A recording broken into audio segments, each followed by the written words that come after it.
1 avgustdan boshlab yangi qoidalar kuchga kiradi va men buni oddiy ogohlantirish sifatida emas, juda jiddiy masala sifatida aytyapman. Bu o'zgarishlar hujjat, to'lov, jarima, imtiyoz, ariza, bank operatsiyasi. Transport va davlat xizmatlaridan foydalanadigan deyarli hamma odamga tegishi mumkin. Kimdir menga aloqasi yo'q deb yuradi. Keyin bir kun kelib kartasi bloklanadi, jarima chiqadi, arizasi qaytadi. İmtiyozi bekor bo'ladi yoki eski tartib bo'yicha qilgan ishi qabul qilinmay qoladi. Shuning uchun videoni oxirigacha ko'ring.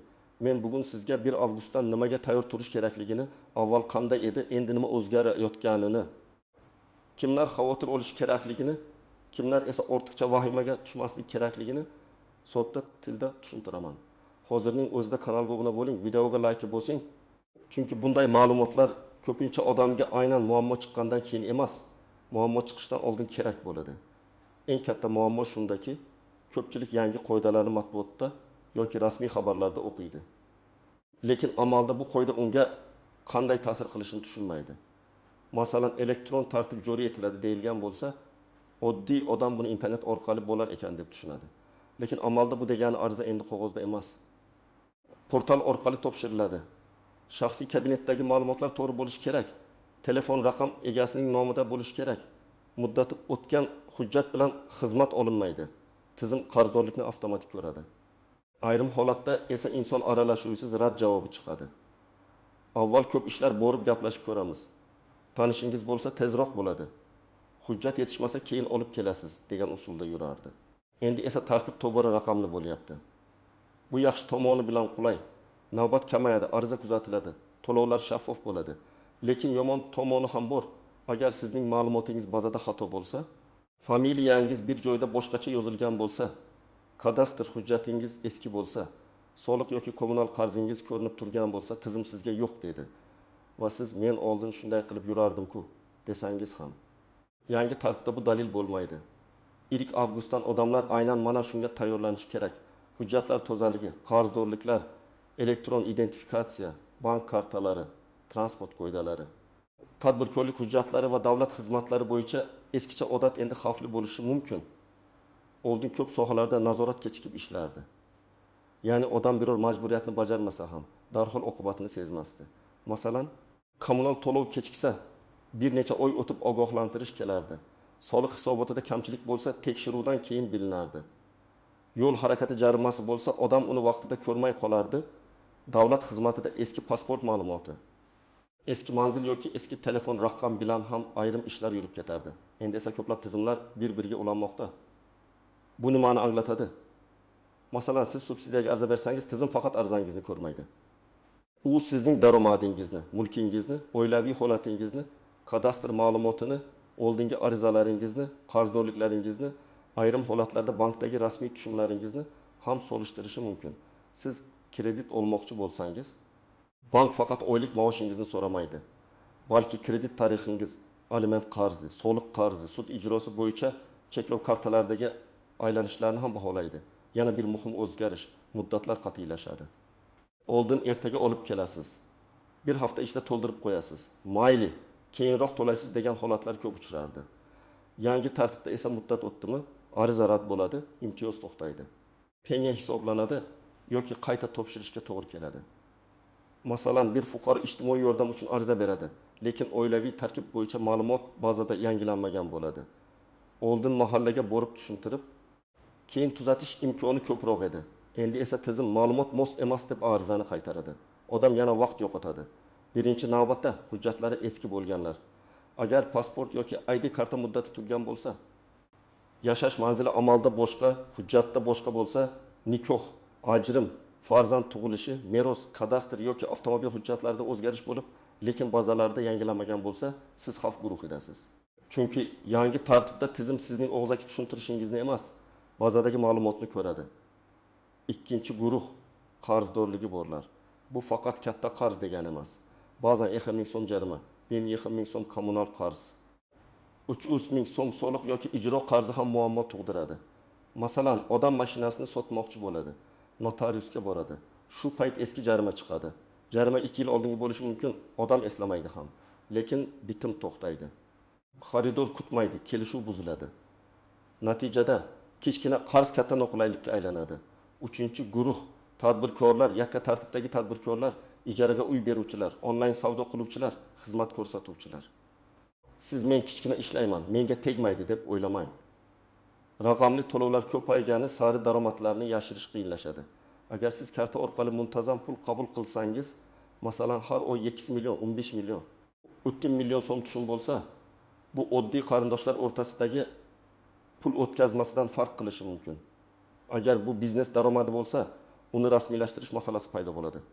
Soliq organi ertaga bu nima daromad deb so'rasa, sizda javob shartnoma, chek, hisob faktura yoki izoh bo'lishi kerak. 4-guruh haydovchilar. 1 avgustdan yangi qoidalar kuchga kirganda yoki nazorat kuchayganda eng tez seziladigan soha transport bo'ladi. Chunki kamera, radar, avtomatik jarima, sug'urta, texnik ko'rik, ishonchnoma, davlat raqami, to'xtash qoidasi, avtobus yo'lagi kabi masalalarda inson omili kamayib bormoqda. Masalan, siz 5 daqiqaga qo'ydim deb mashinani taqiqlangan joyga qo'yasiz. Oldin inspektor ko'rsa, tushuntirish mumkin edi. Endi kamera ko'rsa, jarima avtomatik keladi.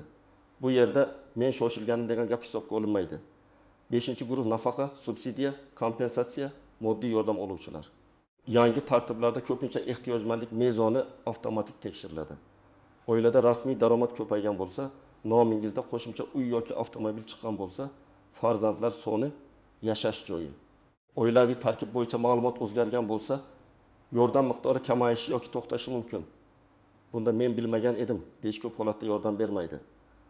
Agar sizning hujjatlaringiz joyida bo'lsa, qarzdorliklaringizni tekshirgan bo'lsangiz, kartangiz va telefon raqamingiz o'z nomingizda bo'lsa, rasmiy daromadlaringiz shaffof bo'lsa, davlat xizmatlaridan foydalanganda shaxsiy kabinetingizni kuzatib borsangiz, siz uchun bu o'zgarishlar asosan qulaylik olib keladi. Chunki yangi tartib intizomli odamga vaqt tejaydi. Masalan, bir kishi ID kartasini vaqtida yangilagan, yashash manzilini to'g'ri rasmiylashtirgan. Kommunal to'lovlarni mobil ilovada tekshirib yuradi. Soliqlari bo'yicha qarz yo'q. Avtomobil jarimalarini oyiga 1 marta ko'radi. U 5 avgustdan keyin ham xizmatlarni bemalol oladi. Ariza topshirsa, tizimda ma'lumotlari mos keladi. Kredit olmoqchi bo'lsa, bankda savol kamroq bo'ladi. Uy sotmoqchi bo'lsa, bitim jarayonida to'satdan qarz chiqmaydi. Lekin bu yerda bitta muhim nuqta bor. Menda hammasi joyida deb taxmin qilish yetarli emas. Buni tekshirish kerak. Chunki bazadagi xato sizning aybingiz bo'lmasligi mumkin, lekin oqibatini baribir siz ko'rasiz. Familiya bir harf bilan noto'g'ri kiritilgan bo'lishi, eski telefon raqam bog'langan bo'lishi, qarzdorlik yopilgan bo'lsa ham tizimda yangilanmagan bo'lishi mumkin. Birinchi misol, ijaraga uy berish. Tasavvur qiling, siz kvartirani oyiga 3 million so'mdan ijaraga berasiz. Pulni har oy karta orqali olasiz. 1 yil davomida bu 36 million so'm bo'ladi. Oldin ko'pchilik bu mening uyim, pulimni oldim, bo'ldi deb yurardi. Yangi sharoitda esa muntazam tushum daromad sifatida ko'rilishi mumkin. Agar ijara shartnomasi rasmiylashtirilmagan bo'lsa, keyin soliq, jarima yoki tushuntirish talabi paydo bo'lishi ehtimoli bor. To'g'ri yo'l ijara shartnomasini rasmiylashtirish, to'lovni maqsadi bilan qabul qilish, kerak bo'lsa soliq maslahatchisidan aniqlashtirish. Ikkinchi misol, subsidiya. Oila uy-joy subsidiyasiga ariza beradi. Erning oyligida 1 million so'm, ayolning rasmiy daromadi yo'q, 2 farzandi bor. Lekin otaning nomida eski Nexia avtomobili bor. U aslida ishlamaydi, lekin hujjatda turibdi. Yoki oilaning boshqa manzilda ulushi bor. Tizim buni ko'radi va ariza baholanishida hisobga oladi. Oila bu mashina yurmaydi-ku deyishi mumkin, lekin hujjatda mulk bor. Demak, oldindan mulk holatini tekshirish kerak. Nomingizda nima bor? Qaysi mulk hali ham sizda ko'rinmoqda? Meros bo'yicha ulushlar rasmiylashtirilganmi yoki yo'q? Uchinchi misol, haydovchi jarimasi. Odamda dardim 1000 so'm jarima bor, lekin SMS kelmagan yoki telefon raqam o'zgargan. U avtomobilni sotmoqchi bo'ladi. Bitim kuni jarima chiqadi. Xaridor men kutmayman deydi. Odam darhol to'laydi, lekin tizimda yangilanish kechikishi mumkin. Natijada 1 kun, 2 kun vaqt ketadi. Shuning uchun mashina sotishdan oldin jarima va cheklovlarni kamida 3-5 kun oldin tekshirish kerak. 4-misol, bank kartasi. Bir ayolning kartasiga har oy turli odamlardan 20-25 million so'm pul tushadi. Chunki u Telegram orqali kiyim sotadi. U o'zini uyda o'tirib ishlayapman deb hisoblaydi. Lekin bank va soliq tizimi buni odatiy shaxsiy o'tkazma emas, tadbirkorlik faoliyatiga o'xshash aylanish sifatida ko'rishi mumkin. ertaga karta bo'yicha savol tug'ilsa, u bu savdo edi deb aytadi. Lekin rasmiy ro'yxat. Chek yoki hisob bo'lmasa, masala murakkablashadi. Shuning uchun onlayn savdo qilayotgan odam alohida hisob, rasmiy faoliyat shakli va to'lov izohlarini tartibga solishi kerak. 5-misol, hujjatdagi manzil. Talaba yoki yosh oila bir joyda yashaydi, lekin ro'yxatda boshqa viloyatda turadi. Davlat xizmatiga murojaat qilganda tizim xizmatni yashash manzili bo'yicha chiqaradi. Masalan, bola bog'chaga navbatga qo'yiladi, lekin manzil mos kelmasa, muammo chiqadi. Tibbiy xizmat, ijtimoiy yordam, maktab, subsidiya, mahalla ma'lumotnomalari ham manzilga bog'liq bo'lishi mumkin. Demak, amalda qayerda yashayotganingiz bilan hujjatdagi manzil o'rtasidagi farqni oldindan baholang. Endi eng muhim joyi. Har bir yangi qoida ham hammaga bir xil qo'llanmaydi. Ko'pincha istisnolar bo'ladi. Masalan, ayrim talablar faqat yangi arizlarga tegishli bo'ladi. Eski ruxsatnomalar esa muddati tugaguncha amal qiladi. Ayrim o'zgarishlar faqat yuridik shaxslarga tegishli bo'ladi. Oddiy fuqarolarga emas. Ba'zi tartiblar faqat ma'lum hududlarda sinov tariqasida boshlanadi. Shuning uchun men har doim bitta maslahat beraman. Xabarni faqat sarlavhadan o'qimang, kimga tegishli, qachondan, qaysi hujjat asosida, qanday muddatda degan 4 savolga javob toping. Birinchi nozik shart. Kuchga kirish sanasi bilan amalda ishlash sanasi har doim bir xil bo'lmasligi mumkin. Qonun yoki qaror 1 avgustdan kuchga kiradi, lekin tizimlar, portallar, idoralar ichki yo'riqnomalarni bir necha kun davomida moslashtiradi. Shu davrda odamlar kecha bunday dedi, bugun boshqacha dedi degan holatga duch kelishi mumkin. Bunday paytda og'zaki gap bilan cheklanmasdan yozma javob yoki ariza raqamini oling. Agar portal orqali topshirsangiz, ariza holatini skrinshot qilib saqlang. Ikkinchi nozik jihat. Eski hujjat avtomatik bekor bo'lmaydi, lekin yangi xizmat olishda yangilangan ma'lumot talab qilinishi mumkin. Masalan, sizda eski guvohnoma bor, u hali amal qiladi. Lekin yangi ruxsatnoma, yangi subsidiya yoki yangi shartnoma olayotganda tizim yangi formatdagi ma'lumotni so'rashi mumkin. Odam shunda mening hujjatim bor-ku deydi. Ha, bor, lekin u yangi xizmat uchun yetarli bo'lmasligi mumkin. Uchinchi nozik jihat. Qarzdorlikni to'lash bilan cheklov darhol yechilmasligi mumkin. Masalan, siz jarimani bugun to'ladingiz. Pul chiqdi, lekin baza ertaga yangilanadi. Agar sizda muhim bitim, kredit, notarial harakat yoki davlat xizmati bo'lsa, qarzni aynan oxirgi kuni emas, oldindan yoping. Ayniqsa juma kuni tushdan keyin to'langan to'lovlar ayrim tizimlarda dushanbagacha ko'rmay qolishi mumkin.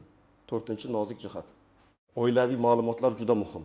Ko'p odam subsidiya yoki yordam rad etilganda hayron bo'ladi. Sababi esa oddiy, oilaviy tarkib noto'g'ri. Masalan, farzandning tug'ilishi qayd etilgan, lekin yashash manziliga bog'lanmagan, ajrim bo'lgan. Lekin ayrim bazalarda turmush o'rtog'i hali oilada ko'rinadi. Yoki bir uyda ro'yxatda turgan, lekin amalda boshqa joyda yashaydigan qarindosh daromadga qo'shib hisoblanadi. Bu juda ko'p uchraydigan muammo. 5-nozik jihat. Telefon, raqam va elektron kalit. Hozir davlat xizmatlarining katta qismi SMS tasdiq, One ID elektron raqamli imzo yoki shaxsiy kabinet orqali ishlaydi. Agar telefon raqam sizning nomingizda bo'lmasa, xizmat paytida muammo chiqishi mumkin. Masalan, raqam otangiz nomida, kartangiz o'zingizniki, ariza sizning nomingizdan. Tasdiqlashda tizim moslikni so'rashi mumkin. Shuning uchun asosiy telefon raqamingizni o'z nomingizga rasmiylashtirish juda muhim. Eng katta xato. Hozircha tegmaydi deb kutish. Yangi tartiblar odatda birdan hammani jazolash uchun emas, tizimni tartibga solish uchun kiritiladi. Lekin nazorat boshlangan keyin orqaga qaytib hujjat to'g'rilash qiyinroq bo'ladi. Masalan, siz tadbirkorlikni rasmiylashtirmay 6 oy savdo qildingiz. Keyin savol chiqsa faqat bugundan rasmiylashtirish oldingi davr savollarini avtomatik yopmaydi. Ikkinchi xato faqat tanishlardan maslahat olish. Menga bir odam aytdi. Qo'shnim shunday qilgan, Telegramda yozish degan gaplar huquqiy asos emas. Har bir masalada rasmiy manbani ko'ring. Davlat xizmatlari portali, soliq kabineti, bank ilovasi, IXX jarimalari, kadastr ma'lumotlari. Mahalla yoki tegishli idoraning yozma javobi. Og'zaki maslahat foydali bo'lishi mumkin, lekin qaror qabul qilishda yozma iz qoldiring. 3-xato, hujjatlarni oxirgi kunga qoldirish. ID karta, kadastr, ishonchnoma, sug'urta, texnik ko'rik, ijara shartnomasi, soliq hisoboti, ariza muddati, bularni oxirgi kuni qilish xavfli. Chunki tizim ishlamay qolishi, navbat bo'lishi, bitta ma'lumot yetishmasligi, to'lov ko'rinmay qolishi mumkin. Men amaliyotda ko'p ko'rganman. Odam barcha hujjatni yig'adi, lekin bitta ma'lumotnoma yoki bitta elektron tasdiq sababli muddatdan o'tib ketadi. 4-xato kartani boshqa odamga berib qo'yish. Ko'pchilik yaqiniga kartasini beradi. Foydalanib tur deydi. Lekin karta egasi siz bo'lsangiz, pul aylanishi ham sizning nomingizda ko'rinadi. Ertaga daromad, qarz, ijro, soliq yoki bank xavfsizligi bo'yicha savol chiqsa, javobni karta egasi beradi. Shuning uchun shaxsiy kartani biznes, qarindoshlar savdosi yoki do'stlarning pul aylanishi uchun ishlatishdan ehtiyot bo'ling. 5-xato eski manzil, eski raqamni o'zgartirmaslik. SMS boshqa raqamga ketadi, ogohlantirish eski manzilga boradi, ariza boshqa hududga tushadi. Keyin odam men xabar topmadim deydi. Lekin tizim uchun xabar yuborilgan bo'lsa, ko'p holatda bu yetarli hisoblanadi. Endi aniq nima qilish kerakligini aytaman. Birinchi qadam, shaxsiy hujjatlaringizni tekshiring. ID karta yoki pasport muddati, familiya va ism yozilishi, tug'ilgan sana, yashash manzili, oilaviy holat, farzandlar haqidagi ma'lumotlar to'g'ri ekanini ko'ring. Agar biror joyda xato bo'lsa, FHDYO, migratsiya mahalla yoki davlat xizmatlari markazi orqali tuzatish yo'lini aniqlang. Ikkinchi qadam, qarzdorliklarni tekshiring. Yo'l harakati jarimalari, soliq qarzi, kommunal to'lovlar. Aliment yoki ijro hujjatlari, kredit kechikishlari, sug'urta va boshqa majburiyatlarni ko'ring. Buni mobil ilovalar, shaxsiy kabinetlar yoki tegishli idoralar orqali tekshirish mumkin. Agar qarz bo'lsa, to'laganingizdan keyin kvitansiyani saqlang. Faqat pul yechildi bilan cheklanmay, tizimda qarz yopilganini ham tekshiring. 3-qadam, elektron kirish vositalarini tartibga keltiring. OnID, elektron raqamli imzo, bank ilovalari. Soliq kabineti, davlat xizmatlari portali uchun telefon raqamingiz ishlayotgan bo'lsin. Raqam o'z nomingizda bo'lsa yaxshi. Parollarni unutib qo'ymang. Agar tadbirkor bo'lsangiz, elektron imzo muddati tugamaganini albatta tekshiring. Chunki hisobot topshirish yoki shartnoma imzolash paytida muddati tugagan kalit katta muammo qiladi. 4-qadam, mulklaringizni tekshiring. Nomimda nima bor? Qaysi uyda ulushim bor? Qaysi avtomobil hanuz meniki bo'lib turibdi? Eski sotilgan mashina rostdan ham yangi egaga o'tganmi? Meros masalasi yopilganmi? Kadastr hujjatlari to'g'rimi? Bularni ko'rib chiqing. Chunki ko'plab imtiyoz va arizalarda mulk holati katta rol o'ynaydi. 5-qadam. Daromadlaringizni tartibga soling. Agar siz onlayn savdo qilsangiz, xizmat ko'rsatsangiz, ijara olsangiz, buyurtma asosida ishlasangiz, pul aylanishini tushuntirib bera oladigan holatda bo'ling. Shartnoma, chek, to'lov izohi, mijoz bilan yozishmalar, buyurtma ro'yxati, rasmiy ro'yxatdan o'tish masalasini e'tiborsiz qoldirmang. Pul kartaga tushyapti, demak hech kim ko'rmaydi degan davr tugayapti. 6-qadam, muhim arizalarni oldindan topshiring. Subsidiya, nafaqa, litsenziya, ruxsatnoma, kadastr, notarial bitim, maktab yoki bog'cha hujjati, kredit arizasi kabi masalalarni oxirgi kunga qoldirmang. Agar 1 avgustdan yangi talab kirsa, aynan o'tish davrida idoralarda savol ko'payadi. Oldindan topshirilgan hujjatlarda kamchilik chiqsa, tuzatishga vaqtingiz bo'ladi. 7-qadam, yozma iz qoldiring. Idoraga borsangiz, ariza raqamini oling. Portal orqali yuborsangiz, ariza holatini saqlang. Bank yoki davlat idorasi bilan muhim masalada yozishsangiz, javobni saqlab qo'ying. Telefon orqali aytilgan gapni keyin isbotlash qiyin. Yozma javob esa sizni ko'p holatda himoya qiladi. 8-qadam. Oilangizdagi kattalar va ota-onangizga tushuntiring. Chunki yangi qoidalar, eng ko'p keksalar, internetdan kam foydalanadiganlar, hujjat ishini bolalariga topshirib qo'yganlar uchun qiyin bo'ladi. Ota-onangizning telefon raqami, bank kartasi, nafaqa kartasi, kommunal qarzi, pasport muddati, yashash manzili, tibbiy hujjatlari bo'yicha bir marta tekshirib bering. Bu keyin katta muammoning oldini oladi. Men sizga oddiy reja beraman. Bugun yoki ertaga 30 daqiqa vaqt ajrating va birinchi bo'lib telefoningizdagi asosiy ilovalarni oching. Bank, soliq, davlat xizmatlari, kommunal to'lov, jarima tekshirish ilovalari. Har birida qarz yoki ogohlantirish bormi ko'ring. Keyin ID karta va pasport muddatini tekshiring. Keyin avtomobilingiz bo'lsa, jarima, sug'urta, texnik ko'rik holatini ko'ring. Keyin agar biznes yoki savdo bilan shug'ullansangiz, oxirgi 3 oyda kartangizga tushgan pulni tahlil qiling. Bu pulni kim yuborgan, nima uchun yuborgan? Siz buni tushuntirib bera olasizmi? Agar sizda muammo chiqsa, vahma qilmang. Qarz chiqdi, kvitansiya bilan to'lang va yopilganini tekshiring. Hujjatda xato chiqdi, davlat xizmatlari markazi yoki tegishli idoraga murojaat qiling. Telefon raqam boshqa odam nomida bo'lsa, aloqa operatoriga boring va rasmiylashtirish yo'lini so'rang. tadbirkorlik daromadi bo'lsa, faoliyat shaklini tanlang, soliq maslahati oling, shartnoma va to'lov tartibini yo'lga qo'ying. Eng muhimi, avgustni oddiy sana deb qabul qilmang.